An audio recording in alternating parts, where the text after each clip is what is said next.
තෙරුවන් සරණයි ශ්‍රද්ධාවන්ත පින්වත් ඔබ සියලු දෙනාට.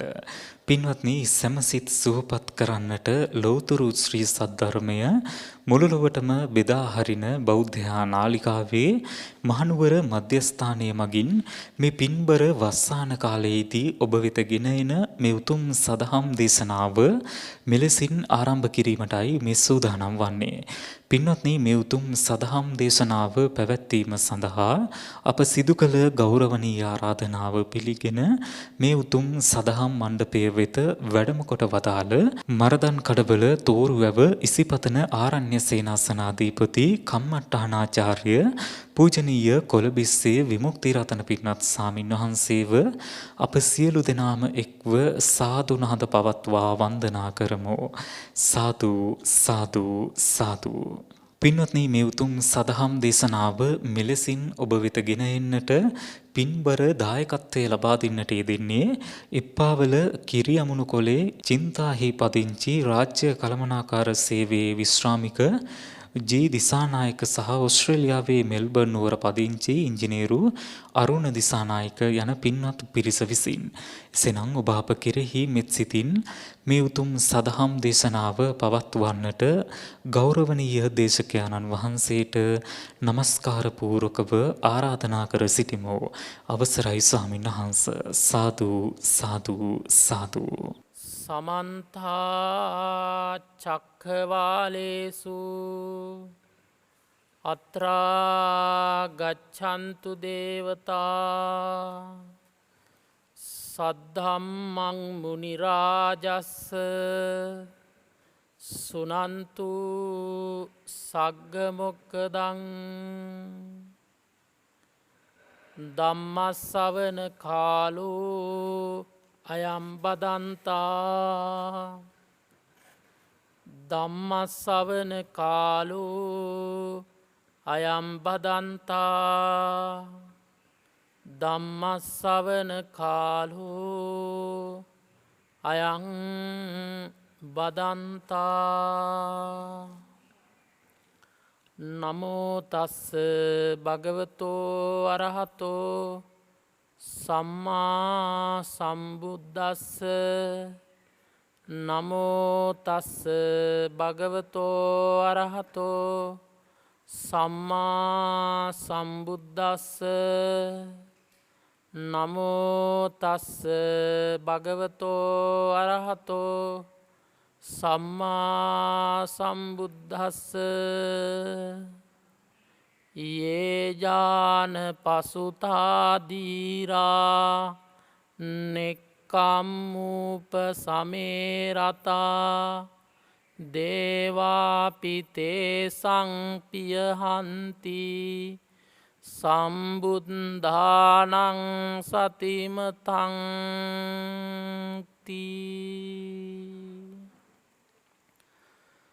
තුන්ලෝකාග්‍ර වූ අරිහත් වූ දසබලධාරී සර්වඥ බුදුපියාණන් වහන්සේට අපගේ උත්තම නමස්කාරය වේවා කියලා සාදු කියන්න. තුන්ලෝකාග්‍ර වූ අරහත් වූ දසබලධාරී සර්වඥ සම්මා සම්බුදුරජාණන් වහන්සේ විසින් දේශනා කරන්නට යෙදුන නෛර්යානික වූත් පරම ගාම්භීර වූත් සීසත් ධර්ම රත්නයට අපගේ උත්තම නමස්කාරය වේවා කියලා සාදු කියන්න. තුන්ලෝකාග්‍ර වූ අරහත් වූ දසබලධාරී සර්වඥ සම්මා සම්බුදුරජාණන් වහන්සේගේ අවුරස පුත්‍ර බඳු වූ අෂ්ටාරි පුජ්‍යල මහා සංඝරත්නයට අපගේ උත්තම නමස්කාරය වේවා කියලා සාදු කියන්න. වැඩ ඉන්න අපේ අජිතරතන ස්වාමින් වහන්සේගෙන් අවසරයි, වැඩ ඉන්න මෙහෙණින් වහන්සේලාගෙන්, සික්කමාතාවන් වහන්සේලාගෙන් අවසරයි, වාසනාවන්ත ගුණගරුක පින්වතුනි, දැන් මේ පින්වත් හැම දෙනාම සූදානම් වෙන්නේ. තථාගත බුදුපියාණන් වහන්සේ සම්මා සම්බුද්ධ රාජ්‍යයට පත්වෙලා දෙව් මිනිස් සත්වයාට මහා කරුණාවෙන් සංසාර සාගරයෙන් එතර වීම පිණිස උතුම් නිවන් පුරය ප්‍රත්‍යක්ෂ කර ගැනීම පිණිස දේශනා කොට වදාළ නෛර්යානික ධර්ම දේශනාව අතර යම්කිසි දහම් කොටසක් දහම් පදයක් ශ්‍රවණය කිරීමටයි දැන් මේ බලාපොරොත්තු වෙන්නේ. විශේෂයෙන්ම අපි මරදම් කඩවල ඉසිපතන ආරණ්‍ය සේනාසනයේ මාසයකට එකක් බැගින් ධර්මදේශනා මාලාවක් සාරාණ්‍ය ධර්මයක් වශයෙන් පවත්වාගෙන එනවා. අද සැප්තැම්බර් මාසේ මේ පුන් පොහේ දවසෙත් මේ ධර්මානුශාසනාව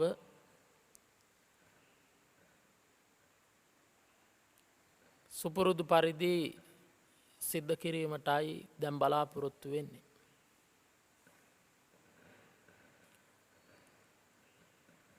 විශේෂයෙන්ම අද දවසේ මේ ධර්ම දේශනාව පැවැත්වීමට දායකත්වයේ දරන උපාසිකා මාතාව අපට ආරාධනා කළේ මාතෘකාවක් වශයෙන් ගන්ධබ්බ රුක්කමූල යමාමහ ප්‍රාතිහාරය පෑම පිළිබඳව ධර්මදේශනාව පවත්වන හැටියට අපෙන් ඉල්ලීමක් සිද්ධ කළා. යමාමහ පෙළහර පිළිබඳව තමයි අද මේ ධර්මදේශනාව පවත්වන්නේ. විශේෂයෙන්ම පින්වතුනි, ලෞතුරා බුදුරජාණන් වහන්සේලා සතු ශ්‍රාවකයන් තුල සාධාරණ නොවන අසාධාරණ ඥාන 6ක් තියෙනවා.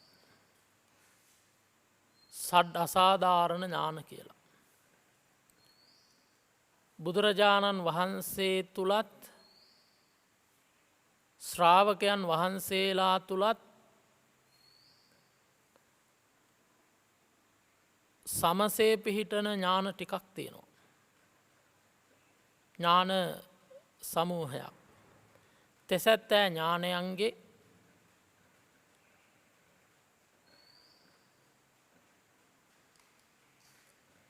ඥාන 67ක් ශ්‍රාවකයන් සමග සාධාරණයි. ඥානේහි අසාධාරණයි. ඥාන 6ක් ශ්‍රාවකයන් සමග අසාධාරණයි. ඒවට අසාධාරණ ඥාන සඩ් අසාධාරණ ඥාන කියලා කියන්නේ. බුදුරජාණන් වහන්සේලා තුල විතරයි ඒ ඥාන පිහිටන්නේ. ශ්‍රාවකයන් තුල පිහිටන්නේ නැහැ. මොනවාද මේ ඥාන 6? ඉන්ද්‍රිය පරෝ පරියත්තියේ ඥානය, සත්තානං ආසයානුසේ ඥානය, යමක පාටිහාරියේ ඥානය, මහා කරුණා සමාපatti ඥානය, සබ්බඤ්ඤුත ඥානය හා අනාවරණ ඥානය කියන මේ ඥාන 6. ඉතින් මේ ඥාන 6 ලෞතුරා බුදුවරුන්ට විතරයි පිහිටන්නේ. මේ එකක් පාසා විස්තර කරන්න ගියොත් විශාල කාලයක් යන නිසා අපි මාතෘකා කරගත්ත ඥානයේ පිළිබඳව මේ අසාධාරණ ඥාන හයෙන් යමක පාටිහාරියේ ඥානය පිළිබඳව දේශනා කරන්න. එයිනුත් බුදුරජාණන් වහන්සේ අමා මහ පෙළහර පාපු ප්‍රධාන ස්ථාන 3ක් තියෙනවා. එයින් ගන්ධබ්බ රුක්ක මූල පෙරහැර පිළිබඳව තමයි ආරාධනාව. පින්වත්නි, බුදුරජාණන් වහන්සේ සම්මා සම්බුද්ධත්වයට පත් වෙලා බොමුල වැඩ ඉන්නවා. තමන් වහන්සේ විසින් ලැබුව නිවන භුක්ති විඳිමින් සමාපatti සුවයෙන් දින 7ක් වැඩ ඉන්නවා බොමුල. ඊළඟට දින 7කින් පසුව බෝධිය සමීපයෙන් නැගිටලා බෝධින් වහන්සේ දෙස බලාගෙන තවත් සතියක් ඉන්නවා. එතකොට දැන් දින 14ක්නේ. දෙවියන්ට හිතෙනවා තාම බුදු වෙලා නැද්ද කියලා. ඇයි බුදු වෙලා දැන් දින 7ක් ඒ ආසනයේම හිටියා. ඊළඟ අවස්ථාවේ ආසනෙන් නැගිටලා ගස දිහා ඇසිපිය නොහෙලා අනිමිසලෝචන පූජාව. දැන් දෙව්වරු දන්නේ නැහැ මේක. මේ රුක්ෂයට කෘතගුණ සැලකීම වශයෙන් ඇසිපිය නොහෙලා සමාපත්තියට සමවැදිලා ඉන්නවා කියලා දෙව්වරු දන්නේ නැහැ. දෙව්වරු හිතනවා තාම සම්බුද්ධත්වයට පත් වෙලා නැද්ද කියලා. අන්න ඒ අවස්ථාවේදී මේ දෙවියන්ගේ සිතේ ඇති වුණා වූ සැකය දුරු කිරීම පිණිස තථාගතයන් වහන්සේ අහසේ සක්මනක් මවාගෙන සක්මන් කරනවා. ඒ අවස්ථාවේදී තථාගතයන් වහන්සේ අමා මහ ප්‍රාතිහාර්ය පෑවා දෙවියන්ගේ සැක දුරු කිරීම සඳහා. ඊළඟට දෙවැනි අවස්ථාව රජගහ නුවර ඉඳලා තමන්ගේ පිය මහරජතුමාගේ ආරාධනාවෙන් කපිලවස්තු නුවරට වැඩම කරනවා. කපිලවස්තු නුවරට වැඩියයින් පස්සේ මේ ශාක්‍ය රජදරුවෝ බුදුරජාණන් වහන්සේ පිළිගන්ඩ කුඩා ශාක්‍ය කුමාරවරු කුඩා දරුවෝ ටික ඉස්සරහට එවලා පස්සට වෙලා ඉන්නවා. මොකද අපේ පුත්‍රයෙක් තමයි මේ සිද්ධාර්ථ කියන්නේ. මහාන වෙලා හිටියත් ඉතින් අපිට වඩා බාලයිනේ කියලා අර ඥාතින්ගේ මාන්නයක් ඇති වුණා. බුදුරජාණන් වහන්සේ වඳින්නේ නැහැ, මේ බුදු කෙනෙක් අඳුරන්නේ නැහනේ. ඒ නිසා අර කලින් හිටපු මතේ තුලම මේ ඥාති පිරිස ඉන්න වෙලාවේදී ඒ ඥාතීන්ගේ මානෙ දුරු කිරීම සඳහා තථාගතයන් වහන්සේ අමා මහ පෙළහර පෑවා. අනේ ඒ වෙලාවේදී ඥාති පිරිස තථාගත සිරිපා මුල වැඳ වැටෙමින් බුදුන් සරණ ගියා. අර මානෙ දුරු කිරීම සඳහා දෙවෙනි අවස්ථාව. තුන්වෙනි අවස්ථාව තමයි තීර්ථක දමනය සඳහා රජගහ නුවර ගන්ධබ්බ රුක්ක මූලයේදී අමා මහ ප්‍රාතිහාර්ය පෑම. මෙන්න මේ අවස්ථාව. මේකට කියන්නේ යමක පාටිහාර්ය ඥානය කියලා. යමක කියලා කියන්නේ දෙක කියන එක. දෙපැත්ත. ප්‍රාතිහාර්ය කියන එක අපි දන්නවා. ප්‍රාතිහාර පෑම කියලා කියන්නේ සාමාන්‍ය මිනිස්යන්ට කරන්න බැරි දේවල් අහසින් ගමන් කිරීම ආදී ඒ ප්‍රාතිහාර පෑම. තොර ප්‍රාතිහාරයක් පානවා කියලා කියන්නේ ඒක සිත දියුණු කරපු උත්තමයෙකුට කරන්න පුළුවන් දෙයක්. ඉතින් මෙතනදී යමක ප්‍රාතිහාර්ය හැටියට පෙන්වුවේ ශරීරයේ එක පැත්තකින් ශරීරයෙන් ගිනි ජාලාවක් පිට වෙනවා.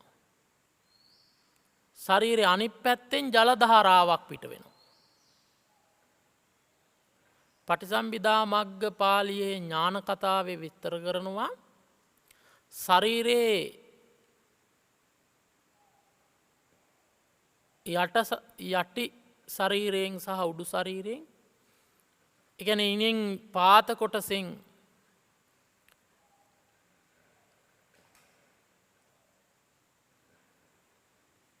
ගිනි ධාරාවත් ඒවගේම ජලධාරා උඩු කයින් ඔය විදිහට පිටව කලා කියලා. එම නැත්තං ශරීරය හරි අඩකින් එක පැත්තකින් ජලය එක පැත්තකින් ගින්දර. අපි අහල තියෙන්නේ එක ඇසකින් එක කනකින් එක නහස් කුහරකින් ශරීර එක පැත්තකින් ගිනි ජාලාවක් පිට වෙනවා. අනික් ඇසෙන් කන්සිදුරෙන් නාසිදුරෙන් අනික් ශරීරය අනිත් පැත්තෙන් ජලධාරාවක් පිට වෙනවා කියලා. මේක පිංහතුන් ලෝතුරා බුදුවරුන්ට විතරයි පුළුවන්න වෙන කාටවත් බෑ. ඊළඟට තව කියවෙනවා ශරීරයේ එක රෝම කූපයකින් ගිනි අනික් රෝම කූපයකින් ජලය මේ විදිහට මාරුවෙන් මාරුව ජලය පිට වෙන රෝමකූපයෙන් ඊළඟ අවස්ථාවේ ගින්දරත් ගින්දර පිට වෙන රෝමකූපයෙන් ඊළඟ අවස්ථාවේ ජලයත් මේ විදිහට ශරීරයෙන් පිට කරමින් මේ ප්‍රාතිහාරය පානවා කියලා. විශේෂයෙන්ම තීර්ථක දමනය සඳහා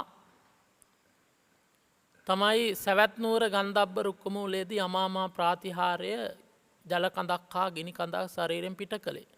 මේට පසුබිම වශයෙන් යෙදුනේ රජගහනුවර සිටුවරයා මේ ලෝකෙ රහතුන් වහන්සේලා ඉන්නවනං රහතුන් වහන්සේලා පරීක්ෂා කිරීම සඳහා අසූරියන් උස කනුවක සඳුන්ලීයෙන් සකස් කරන ලද පාත්‍රයක් මේ අසූරියන් උස කනුව උඩ තියලා අඩබෙරයක් යවනෝ ලෝකයේ රහතුන් නැත්නම් මේ සඳුම් පාත්‍රය ගනිත්වා අහසින් ගිහිල්ල කියලා. අහසින් ගිහිල්ල මේ සඳුම් පාත්‍රය ගනිත්වා කියලා අඩබෙරයක් යනවා.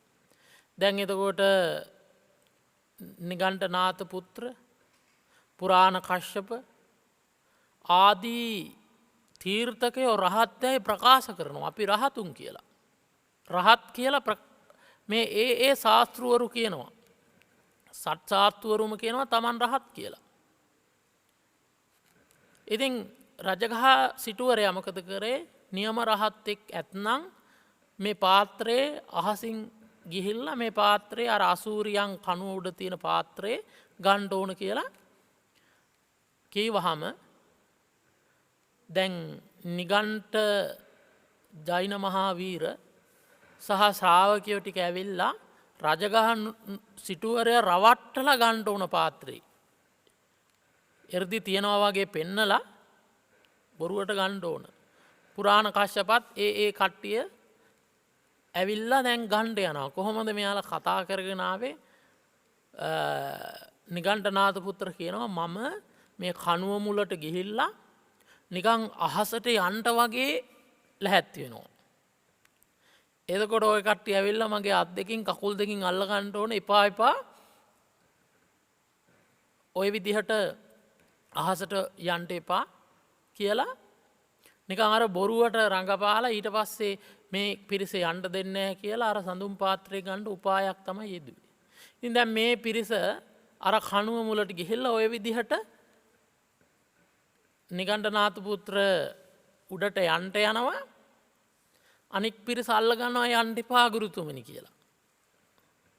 දැන් මුලා කරන්න යන්නේ. අන්න ඒ වෙලාවේ මේ බුද්ධ ශාසනයේ ඉන්න වැඩ හිටපු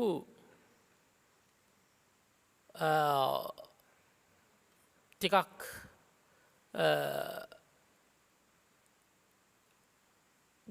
ගොරෝසු නිකං දරදඬු වගේ නිකං ගොරෝසු ප්‍රතිපත්ති තියෙන රහතන් වහන්සේලා දෙන්නෙක් හිටියා ටික රළුයි. ඒ තමයි මහා මොග්ගල්ලාන මහරහතන් වහන්සේ පිණ්ඩෝල භාරද්වාජ මහරහතන් වහන්සේ. මේ මුන්වහන්සේලා දෙන්න තමයි මේ බුද්ධ ශාසනයේ ඉර්දිමත්ම භික්ෂුන් වහන්සේලා දෙනම. මුගලන් මහරහතන් වහන්සේ පිණ්ඩෝල භාරද්වාජ මහරහතන් වහන්සේ. ඉතින් මුන්වහන්සේලා තමයි මේ ශාසනයේ ඉර්දිමත් භික්ෂුන් දෙනම. ඒමුත් මුගලන් මහරහතන් වහන්සේ අග්‍රයි. පිණ්ඩෝල භාරද්වාජ මහරහතන් වහන්සේ එර්දි ප්‍රාතිහාර පාන්ට දක්ෂයි. ඉතින් මුන්වහන්සේලා දෙනම දැන් රජගහනුවර පිණ්ඩපාතේ වඩිනකොට පේනවා මේ අඬබෙරෙත් ඇහුණා. දැන් මේ පාත්‍රය ගන්න නිකන්ටයින් මේ කටයුතු කරනවා මුලා කරලා. ඊට පස්සේ පිණ්ඩෝල භාරද්වාජ මහරහතන් වහන්සේ ආරාධනා කරනවා මහමුගලන් ස්වාමීන් වහන්සේට මහා මොග්ගල්ලානේනි මේ නිගණ්ඨයින් ප්‍රාතිහාර නැතුවම ප්‍රාතිහාර තියෙනවා කියලා බොරුවට ගෝරනාඩු කරනවා. අභිඥා නැතුවම අභිඥා තියෙනවා කියලා. හරියට මේ පිරිසගේ කෑගැහිල්ල හරියට හිවලුන්ගේ කෑගැහිල්ලක් වගේ. මේ කරන වැඩෙන් රහතුන් පිළිබඳ ජනතාව සැක පහල කරගන්නවා. ඒ නිසා ජනතාවට අනුග්‍රහ පිණිස මහා මොග්ගල්ලායනේනි මේ පාත්‍රය ඔබවහන්සේ අහසින් ගොස් ගනිත්වා කියලා ආරාධනා කරනවා. ඊට පස්සේ කියනවා මොග්ගල්ලාන මහරහතන් වහන්සේ කියනවා භාරද්වාජ මම පිළිබඳව දෙවියොත් දන්නවා මිනිසුත් දන්නවා බ්‍රහ්මයොත් දන්නවා මගේ ප්‍රාතිහාර ගැන. මම අඳුරනවා හැබැයි ඔබ අඳුරන්නේ. ඔබගේ ප්‍රාතිහාර හැකියාව හඳුනන්නේ. ඒ නිසා ඔබ වහන්සේ අහසින් ගිහිල්ලා මේ ප්‍රාතිහාරය ගන්න කිය මේ ප්‍රාතිහාර පාලා මේ පාත්‍රය ගන්න කියනවා. ඒ වෙලාවේදී මොග්ගල්ලාන ස්වාමීන්ද්‍රයන් වහන්සේගේ දෙපා වන්දනා කරලා කහපාට කුරුල්ලෙක් අහසේ පියාසර කරන්නාක් මෙන් අහසට පැන නැංගා. අහස උඩ නොයෙක් ප්‍රාතිහාර පෑවා. විශාල පර්වත තනි අතින් ඔසවාගෙන ඇවිල්ලා ප්‍රාතිහාර පෑවා. නොයෙක් රුව මවමින් ප්‍රාතිහාර පාලා අර පාත්‍රය අරගෙන අහසින් වැඩම කළා. දැන් ඊට පස්සේ නිගණ්ඨයින්ට මේ තමන්ලා බොලු රහතුන් බව ජනතාවට ආරංචි වුණා දැනගත්තා. ඉතින් දැන් මේ පුවත හැම තැනම බුද්ධ ශ්‍රාවකයන් වහන්සේලා නියම රහතන් වහන්සේලා උන්වහන්සේලා ප්‍රාතිහාර පානවා මේ නිගණ්ඨයින් බොරු කියලා. දැන් නිගණ්ඨයින්ට ලොකු නින්දාවක් ආවා. ඊට පස්සේ නිගණ්ඨයන් මොකද කරන්නේ? ඔන්න කටකතාවක් හදනවා. දැන් අද කාලේ වුණත් එහෙමනේ. ඉතින් කටකතාවක් හදනවා. මොකද අපි ඔය ලී කෑලි වලට ලී කොට වලට ලී දඬු වලට ප්‍රාතිහාර පාන්නේ. බලන්න ශ්‍රමණ පුත්‍රික ශ්‍රමණ බවත් ගෞතමයන්ගේ ශ්‍රාවකයෝ මේ ආමිසයට ලොල් වෙලා මේ ලී කොට වලට නැත්නම් මේ ලී කෑලි වලටත් ප්‍රාතිහාර පන. ඒක හඳුන් ලීයෙන් හදපු පාත්‍රයක්. දැන් ඊට පස්සේ මේක ප්‍රචාරය කරනවා. අපි ඔය ලී කොට ගන්න ප්‍රාතිහාර පාන්නේ. ඒ වගේ ලාමක දෙයක් උදෙසා අපි ප්‍රාතිහාර පාන්නේ කියලා මේක හැමෝතැනම ප්‍රචාර කරමින් මොකද කියන්නේ? එතකොට ඔන්න මෙයාලා මේක ප්‍රචාරය කරගෙන යනකොට බුදුරජාණන් වහන්සේට මේ පුවත ආරංචි වුණා. පිණ්ඩෝල භාරද්වාජ මහරහතන් වහන්සේ අහසින් ගිහිල්ලා මේ පාත්‍රය ගත්තා කියලා. අන්න ඒ වෙලාවේ සවැත් නුවර වැඩ හිටපු භාග්‍යවතුන් වහන්සේ අර පාත්‍රයේ බිඳ දාන්නට ඒක ආජීවයේ පිරිසුදු නැති එකක් කියලා පාත්‍රේ කඩලා දාන්න කියලා අවවාද කළා. අදින් පසුව මේ ශාසනයේ කිසිම ශ්‍රාවකෙක් කිසිම භික්ෂුවක් ප්‍රාතිහාර නොපෑ යුතුයි කියලා නීතියකුත් පැනෙව්වා. ඔන්න දැන් ප්‍රාතිහාර පාන්න එපා කියලා නීතියක් පැනෙව්වා. ඉතින් දැන් මේක නිගණ්ඨින්ට ආරංචි වුණාම හිතුවා ආයෙ නම් එන්නේ නැහැ බුද්ධ ශ්‍රාවකයෝ අපිත් එක්ක මේ වගේ ප්‍රාතිහාර පාලා ආයෙන්නේ නෑ. මොකද දැන් නීති පනවලා තියෙන්නේ බුද්ධ ශ්‍රාවකයන් වහන්සේලා නීති කඩන්නේ නීති ගරුකයි බවත් ගෞතමයෝගේ ශ්‍රාවකයෝ කියලා. දැන් මේගොල්ලෝ මේකත් හේතුව කරගෙන මොකද කරන්නේ? හැම තැනම ප්‍රචාරය කරනවා පුළුවන් නම් සමතෙක් ඇත්නම් අපිත් එක්ක ප්‍රාතිහාර පාණ්ඩෙන්ට අපි පෙන්වන්නම් ප්‍රාතිහාර කියලා. මේ අපි ඔය ලී කොට ගන්නට ලී කෑලි ගන්නට අපි ප්‍රාතිහාර පාන්නේ කියලා. දැන් මේක රජගහ නුවර පුරාවටම යවනවා. දැන් මේ නිගණ්ඨයෝ සරණ ගිය ශ්‍රාවකයෝ පිරිසකුත් ඉන්නවනේ. ඒ පිරිසත් මොකද කරන්නේ? අර පුවත හැම තැනම යවනවා. මේක සවැත් නුවරත් ගිහිල්ලා කොසල් මහරජතුමාට ආරංචි වුණා. කොසල් මහරජතුමා බුදුරජාණන් වහන්සේ ළඟට ගිහිල්ලා කියනවා ස්වාමීනි භාග්‍යවතුන් වහන්සේ මෙන්න මේ විදිහේ නිගණ්ඨයෝ තථාගත ශ්‍රාවකයන්ට අභියෝග කරනවා ප්‍රාතිහාර පාණ්ඩෙන්ට.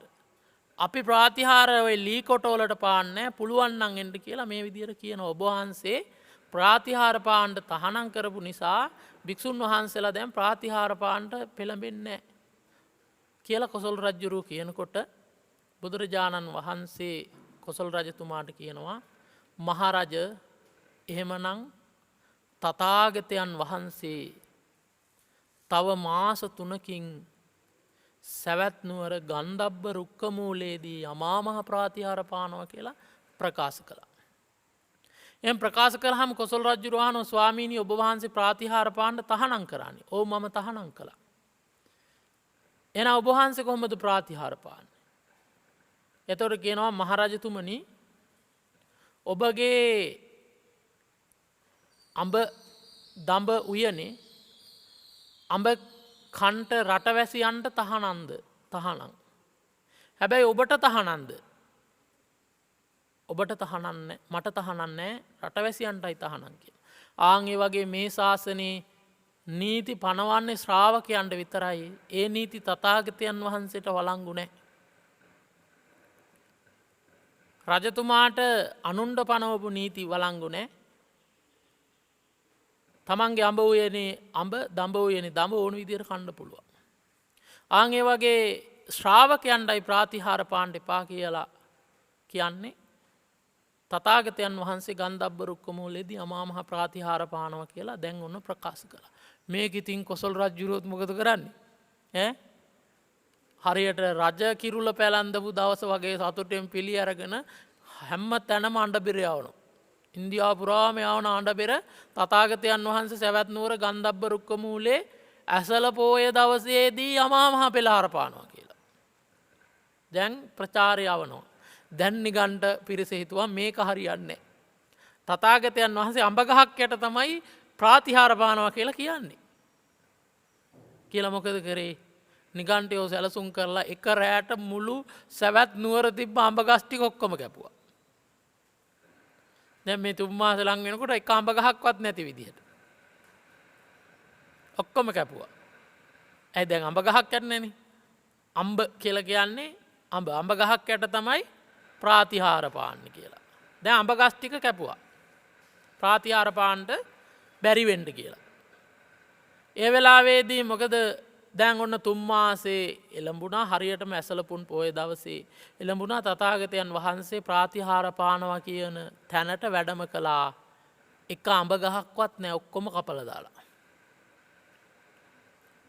දැන් ඊට පස්සේ අර කොසල් මහ රජතුමාගේ අඹ වනේ මේ අඹ ගෙඩි නැති අකාලේ වාරේ නෙවෙයි අවාරේට එක අඹ ගෙඩියක් හටගත්තා. ඒකට ඉතින් කාටවත් කපන්න යන්න බෑනේ. මොකද මුරකාවල් දාලානේ තියෙන්නේ.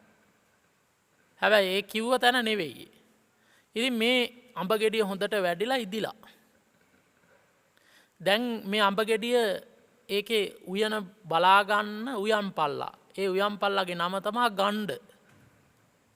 ගණ්ඩ කියන උයන් පල්ලා. මොකද කරන්නේ? අර අඹ ගෙඩිය කඩාගෙන හිතනවා මේක රජතුමාට දෙනවද? බුදුහාමුදුරන්ට පූජා කරනවද කියලා හිතුවා. රජතුමාට ඉතින් දුන්නට වැඩක් නැහැ. මේක බුදුරජාණන් වහන්සේට මේ අඹ ගෙඩිය පූජා කරන්න ඕන කියලා අර අඹ ගෙඩිය ගණ්ඩ කියන උයම්පල්ලා අරගෙන යනවා බුදුරජාණන් වහන්සේ ළඟට. දැන් බුදුරජාණන් වහන්සේ වැඩ ඉන්නේ අර ප්‍රාතිහාර පානවා කියන තැන නිකන් තියෙන එතන කොටයක් වගේ එකකට වැඩ ඉන්නවා ගහක් නෑ දැන්.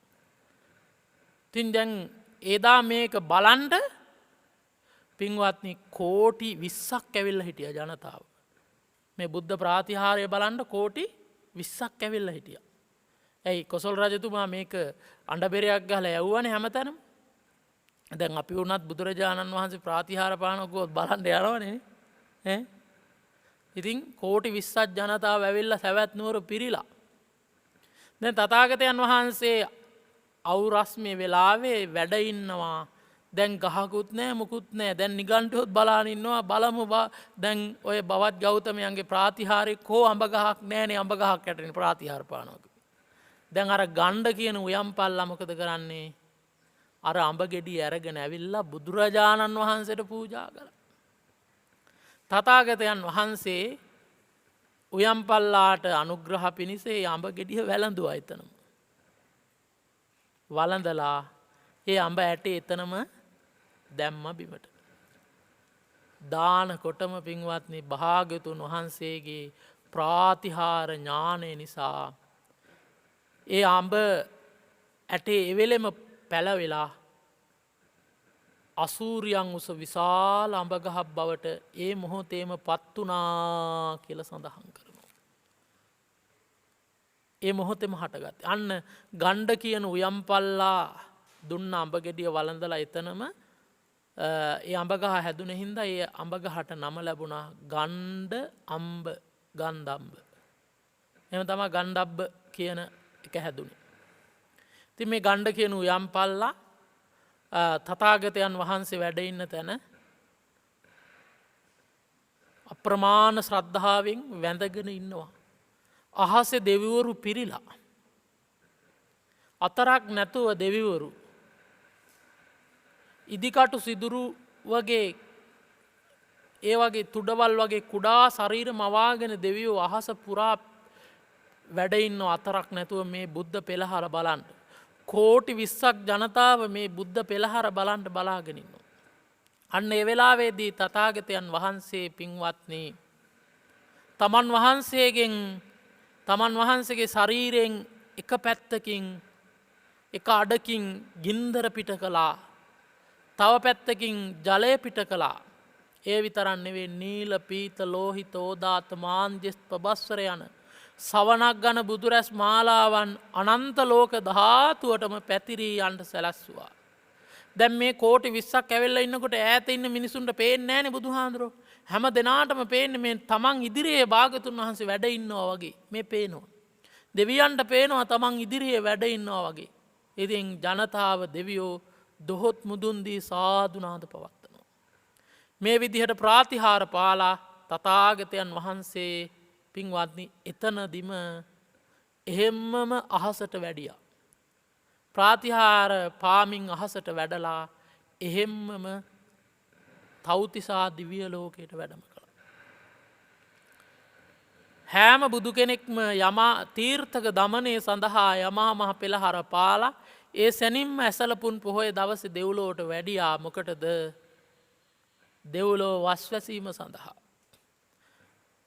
සක්‍රදේවේන්ද්‍රතුමා තමන් වහන්සේගේ ආසනය පාණ්ඩුකම්බන කියන සෛලාසනයේ භාග්‍යතුන් වහන්සේට 3 මාසයක් වස්වසන්ට පූජා කළා.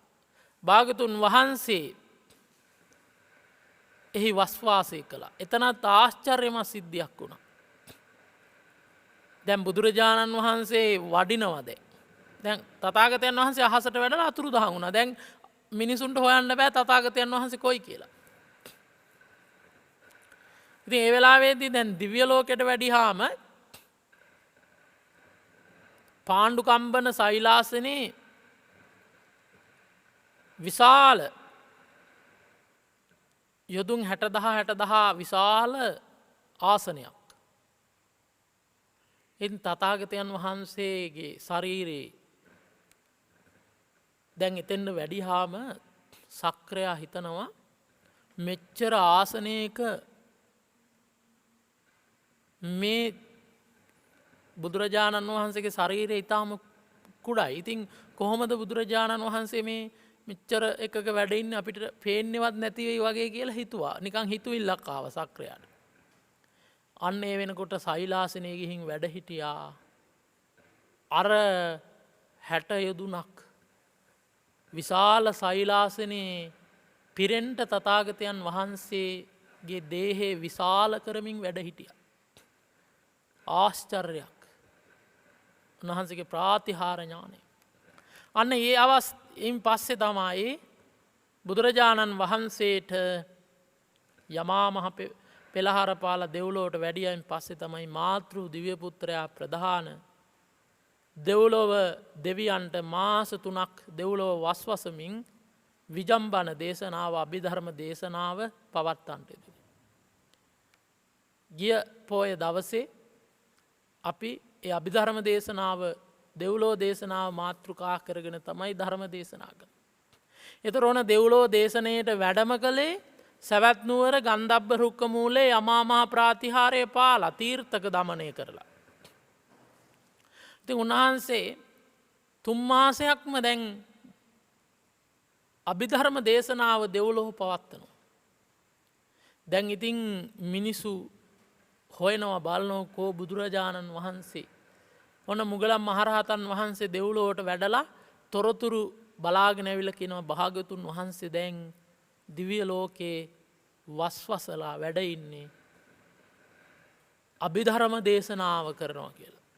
ඒතර කොසල් රජතුමා ඇතුළු රජදරුවෝ අහනවා තථාගතයන් වහන්සේ කවද්ද වඩින්නේ?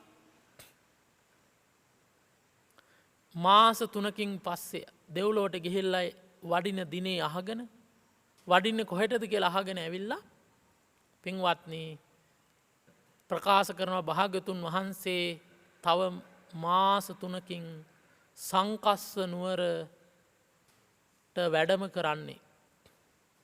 තව මාස 3කින් වඩින්නේ කියලා ප්‍රකාශ කළාම මිනිසු මොකද කරන්නේ? අර හිටපු 20000ම එදාම ගිහිල්ලා කූඩාරම් බැඳගෙන ඉන්නවා අර බුදුහාමුදුරුවෝ දිව්ලොවට ගිහිල්ලා වඩිනව බලන්න. එතන 20 කෝටි 20යි ඊරස්සේ තව එදා ඒකරාසි නොවිච්ච තව කෝටි 30ක් එකතු වුණා. එතකොට කෝටි 50ක් සංකස්ස නුවරට එකතු වුණා. අන්න තථාගතයන් වහන්සේ දෙව්ලොව මේ විදිහට අභිධර්ම දේශනාව පවත්වලා සංකස්ස පුරවරයට වැඩම කරවනවා. ඒ දවසේ කෝටි 50ක් ජනතාව මේ බුද්ධ අසිරිය බලන්ට එතෙන්ට එකතු වෙලා හිටියා. ඒ දවසේ දෙවිවරු අහස පිරෙන්න දෙවිවරු ඒක රාසි වෙලා හිටියා. බුදුරජාණන් වහන්සේ ඒ වඩිනවා කියන දිනේ වෙලාවේ උන්වහන්සේ වඩින්න කලින් මුළු ලෝක ධාතුවම එකම අන්ධකාරයක් බවට පත් කළා. නැවත ආලෝකයේ බවට පත් කළා මුළු ලෝකෙම නිල් පාට කළා. කහ පාට කළා. රතු පාට, සුදු පාට, තැඹිලි පාට වශයෙන් මේ විදිහට නොඑක ආකාරයේ ප්‍රාතිහාර පාලා දෙව්ලොව අහසේදී තථාගතයන් වහන්සේ දෙවි මිනිසුන්ට පෙනෙන්න සැලැස්සුවා.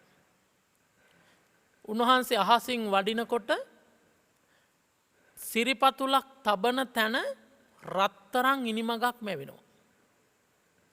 ඊළඟ සිරිපතුල මැවෙනකොට ඊළඟ පඩිය මැවෙනවා. ඊළඟ අඩිය තියෙනකොට ඊළඟ ඉනිමගේ ඒ රත්තරන් පඩියක් මැවෙනවා. දෙපැත්තෙන් පිටිපස්සෙන් මහා බ්‍රහ්මයා සහම්පති මහා බ්‍රහ්මයා මුතුකුඩේ අල්ලගෙන ඉන්නවා. සතරවරන් දෙවිවරු දෙපැත්තෙන් එනවා. සක්‍රයා ජයතුරා සංකේ පිඹිනවා. තථාගතයන් වහන්සේට ඉදිරියෙන් දෙපැත්තෙන් රිදී ඉනිමන් දෙකක් මැවිලා දෙවිවරු බ්‍රහ්මයා ඒ ඉනිමන් වලින් එනවා මිනිස්සු මේ ආශ්චර්ය බලාගෙන ඉන්නවා. අන්න එදා තව බුදු කෙනෙක් එකම එක වතාවයි තව ප්‍රාතිහාරයක් පානවා. උන්වහන්සේ ඔය විදිහට සිරිපතුල් එක එක තබමින් ඇවිල්ලා මහා පොළවේ සිරිපතුල තබනකොටම මේ 2,40,000ක් වට වූ ඝනකඩ වූ බොල් පොළව කම්පා වුණා.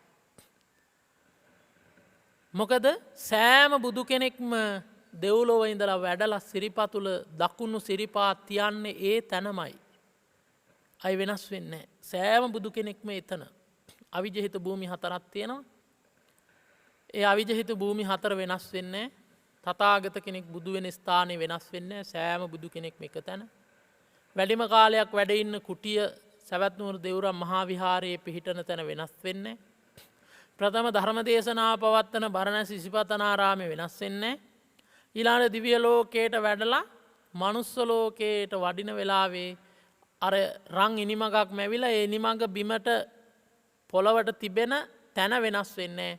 උන්වහන්සේ දකුණු සිරිපතුල බිම තබන තැන වෙනස් වෙන්නේ. ඉතින් තථාගතයන් වහන්සේ පින්වත්නි මේ විදිහට පෘථුවියට පොළවට වැඩම කළාම දැන් දෙවිවරු මිනිස්සු දොහොත් මුදුන් දී සාදු නාද පවත්වනවා. තථාගතයන් වහන්සේ නීල පීත ලෝහිත ඕදාත මාංජස් පවස්සර යන බුදුරැස් මාලා විහිදුවාගෙන දිව්‍ය ලෝකෙන් වැඩම කළා. වැඩම කරලා බුදු කෙනෙක් මේ ලෝකෙ එකම එක පාරක් පාන ලෝක විවරණ ප්‍රාතිහාරයත් එදා පෑවේ. ලෝක විවරණ ප්‍රාතිහාරය කියලා කියන්නේ මනුස්සයන්ට උඩ බලනකොට දෙවිවරු පේනවා. ලෝකේ ඇරිලා විවරණය වෙලා බිම බලනකොට අපායවල් පේනවා. යට ඔක්කොම නිකන් වීදුරු බෝලයක් ඇතුළ වගේ ඔක්කොම අපායවල් පේනවා මිනිසුන්ට ඇරිලා පේනවා. දිව්‍ය ලෝක පේනවා දෙවියන්ට අපායවල් පේනවා. අපාය නිරිසත්තුන්ට මිනිස්සු දෙවිවරු පේනවා. ඒ ප්‍රාතිහාරය එදා පෑවා. ලෝක විවරණ ප්‍රාතිහාරය. එදවස තමයි චුල්ල අනාථපිණ්ඩික කියලා සිටුවරයෙක් හිටියා සිරිවර්ධන කියලා. අර 50 කෝටියක් ජනතාවට මාස 3ක් තිස්සේ දන්සලක් දුන්නා. සංඝයාට උපස්ථාන කළා. ඒ නම් මෛත්‍රී මහ බෝධිසත්වයන් වහන්සේ එදා සංකස්ස පුරවරයේදී මතු අනාගතයේදී මෛත්‍රී නමින් කේතුමති උත්තම රාජධානියේදී සම්බුද්ධත්වයට පත්වෙනවා කියලා එදා තමා විවරණ ලබා දුන්නේ. සාරිපුත්‍ර මහරහතන් වහන්සේ පඤ්ඤාලාභී භික්ඛුන් අතර අගතනතුර ප්‍රධානය කළෙත් එදා. එදා දෙවියන් බ්‍රහ්මයන් මිනිසුන් අසංකේය ගානක් මාර්ගඵල ලැබුවා. රහත් ඵලයට පත් වුණා මේ බුද්ධ අසිරිය දැකලා. ඊළඟට එදා මාර්ගඵල ලැබපු නැති ඒක රාශියලා හිටපු දෙවියෝ බ්‍රහ්මයෝ අසංකේය ගණනාවක්. මහ පොළොවේ වැලියට ගානට වඩා මේ විදිහට මම මතු අනාගතයේදී ලෞතුරා බුදු වෙම්වා කියලා ප්‍රාර්ථනා කළාත් ඒ බුදු බව එදා පැතූ පිරිස පොළොවේ වැලියට ගානට වැඩි කියලා කියනවා මේ බුද්ධ අසිරිය බලාගෙන ඉඳලා. ඉතින් පින්වත්නි තථාගතයන් වහන්සේ ওই විදිහට උන්වහන්සේගේ ජීවිතේ ප්‍රාතිහාර පෑ විශේෂයෙන්ම ගන්ධබ්බ රුක්ක මූලයේදී තීර්ථක දමනය සඳහා ප්‍රාතිහාර පාලා යමා මහ ප්‍රාතිහාරයේ පාලා බොහෝ දෙනෙකුට සුගති මඟ නිවන් මඟ බුද්ධාලම්බන ප්‍රීතිය ඇති කළා. විශේෂයෙන්ම පින්වත්නි තථාගතයන් වහන්සේ නමකට විතරයි පුළුවන්නේ මේ එක පැත්තකින් ශරීරයේ ගින්දරත් අනිත් පැත්තෙන් ජලයත් එකවර පිට කරන්න. ඒක වෙන්නේ තේජෝ කසිනයට සමවැදිලා තේජෝ සමාපatti උපදවන වෙලාවේ ශරීරයෙන් ගින්දර පිට වෙනවා. පිට කරනවා. ඊළඟට ආපෝ කසිනයට සමවැදිලා ආපෝ සමාපත්තිය ඒ ධ්‍යාන උපදව ගත්තාම අන්නේ ඒ වෙලාවේ ජලය පිට වෙනවා. ඔය විදිහට තථාගතයන් වහන්සේට විතරයි එච්චර ඉක්මනට සමාපatti වලට සමවදිමින් ඒ ප්‍රාතිහාර පාන්න පුළුවන්. ඉතින් මේ ප්‍රාතිහාර ඥානයේ ලෞතුරා බුදුවරුන් වහන්සේලා තුළමයි පවතින්නේ. සම්මා සම්බුදුරජාණන් වහන්සේගේ යමක පාටිහාර උත්තම ඥානයට අපගේ උත්තම නමස්කාරය වේවා. ලෞතුරා බුදුරජාණන් වහන්සේට අපගේ උත්තම නමස්කාරය වේවා කියලා ප්‍රාර්ථනා කරමු. විශේෂයෙන්ම ගන්ධබ්බ රුක්කමූල පෙළහර පෑමේ දේශනා මාතෘකාව මුල් කරගෙන අද දිනේදී මේ ධර්ම දේශනාව පවත්වන්නට යෙදුණා. විශේෂයෙන්ම අද මේ දායකත්වයේ දරන උපාසිකා මාතාව එප්පාවල අමුණුකොළේ චින්තාහි පදිංචි රාජ්‍ය කළමනාකාර සේවයේ විශ්‍රාමික ජී දිසානායක උපාසිකාව සහ ඔස්ට්‍රේලියාවේ මෙල්බන් නුවර පදිංචි ඉංජිනේරු අරුණ දිසානායක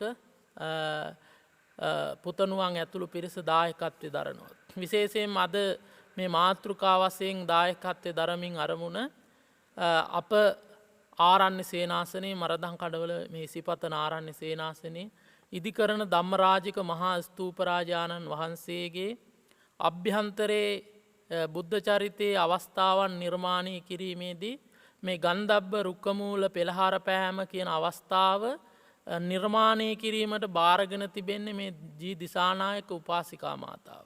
ඒ නිසා ඒ නිමිති කරගෙන අද දිනේදී මේ ධර්මානුශාසනාව පවත්වන්නට අපට ආරාධනා කරමින් උපාසිකාව මාතාව බලාපොරොත්තු වෙනවා අඩි 251ක් උස ධම්මරාජික මහා ස්තූපය වහවහා ඉදිකර ගන්නට දෙවියන්ගේ මිනිසුන්ගේ ආශිර්වාදේ ලැබේවා මේ ධර්මානුශාසනාවත් ඒ සඳහා උපනිශ්‍රේ වේවා ධර්ම ශක්තියක් බවට පත් වේවා කියලා ඇගේ ප්‍රථම ප්‍රාර්ථනාව. ඒ වගේම බලාපොරොත්තු වෙනවා මහවැලි අධිකාරිය ඒකක කළමනාකාර ලෙස කටයුතු කරමින් DKP දිසානායක මහතා අභාව ප්‍රාප්ත වී වසර 13ක් පිරීම නිමිති කරගෙන එතුමාට පින් අනුමෝදන් කිරීමත් ඒ වගේම තවත් පින් පැමිණවීම බලාපොරොත්තු වෙන තංගල්ල දික්කු වැව අංක 859 පදිංචිව සිට නැසී ගිය කුරුප්පුගේ මාමා මාටින් අප්පුහාමි පියාණන්ටත් එස් මණ්ඩවල ගමගේ මෑණියන්ටත් දයාවතී කුරුප්පු සහෝදරියට එප්පාවල කිරිඅමුණු කොළේ පදිංචිව සිට නැසී ගිය කපුරු බණ්ඩා දිසානායක මාමණ්ඩියට රම්මැණිකා නැන්දනියටත් ඒ වගේම සසර කෙලවර උතුම් නිර්වාණ සම්පත්තියෙන් සැනසෙන්නට මේ පුණ්‍ය ශක්තිය හේතු වේවා කියලා ප්‍රාර්ථනා කරනවා. ඒ වගේම ආශිර්වාද කිරීමට ඕස්ට්‍රේලියාවේ මෙල්බන් නුවර පදිංචි ඉංජිනේරු අරුණ දිසානායක පුතණුවන්ට වෛද්‍ය නිරෝසා මුණසිංහ ලේලියටත් ඒ වගේම රැකියා කටයුතු කරගෙන යාමට නිදුක් නිරෝගී භාවය චිරජීවනයේ ශක්තිය සැලසේවා කියන ප්‍රාර්ථනාවක්. ඒ වගේම බලාපොරොත්තු වෙනවා උපේ සස්මික දිසානායක මුණුබුරාට උපේක්ෂක සස්මික දිසානායක මුණුබුරාටත් සෙනුකී තෙහාරා මිනිබිරියට අධ්‍යාපන කටයුතු සාර්ථක කර ගැනීමට ආශිර්වාද කිරීමත් දේශකයන් වහන්සේට සහ ආරණ්‍ය වාසී සියලුම ස්වාමින් වහන්සේලාට මෙහෙණින් වහන්සේලාට පුණ්‍යානුමෝදනා කිරීම සෙත් ප්‍රාර්ථනා කිරීම කොරෝනා වෛරසය දුරු වී සියලු දෙනාටම නිදුක් නිරෝගී චිරජීවනයේ වහවහා සැලසේවා කියන ප්‍රාර්ථනාවෙන් යුක්තව අද දිනේදී ජී දිසානායක මහත්මියත් අරුණ දිසානායක පුතණුවන් ඇතුළු පිරිස දායකත්වයේ දරනවා. එහෙනම් මේ මිය පරලොව ගිය ස්වාමි පුත්‍රයා ප්‍රධාන පරම්පරානුයාත මව්පියන් ඇතුළු සියලු දෙනාට උතුම් නිර්වාණ සම්පත්තිය පිණිස වේවා කියලා ප්‍රාර්ථනා කරමු. ඒ වගේම මේ වෙනකොටත් කොරෝනා වෛරසයෙන් මිය යන මිනිස්සු ඇති ඒ හැම දෙනාටත් මේ පින්පෙත් අත්පත් වේවා. හැම දෙනා නමේ මිය පරලෝකීය ඥාතීන්ටත් මේ පින් අත් වේවා. දෙවි දේවතාවුන් වහන්සේලාටත් මේ පින් අත් වේවා. ඒ වගේම ආරණ්‍ය වාසී වැඩ ඉන්න ගරුතර මහා සංඝ රත්නයටත් ඒ වගේම ලොකු මෙහෙණින් වහන්සේ ඇතුළු මෙහෙණින් වහන්සේලාටත් සික්කමාතාවන්ටත් මේ පින් අත්පත් වේවා.